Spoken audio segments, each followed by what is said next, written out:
sepụ aka enwe n'ofe tupu ọ ghaa aka mmadụ. Igbo bụ Igbo ekele m unu. Enwere otu ihe m chọrọ ịgwa unu. Ọ bụrụ na ị nwere onye a na-abịa n'akụkụ gị oge ọbụla, mgbe ọbụla ọ bịara, ihe ọ ga na-agwa gị bụ okwu dị aṅaa, mana nke bụ eziokwu bụ na ị jụrụ ajụ na ihe ahụ ọ na-agwa gị. Ihe m ga-agwa gị bụ nke a: ọ ga-akara gị mma na ị kagburu mmekọ gị na onye ahụ kpamkpam. Gee ntị.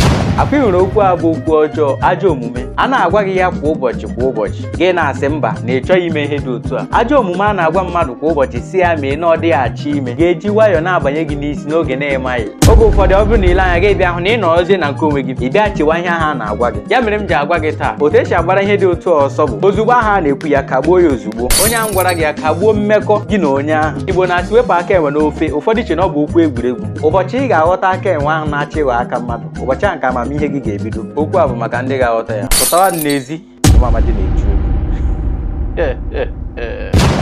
Ụda nsọ.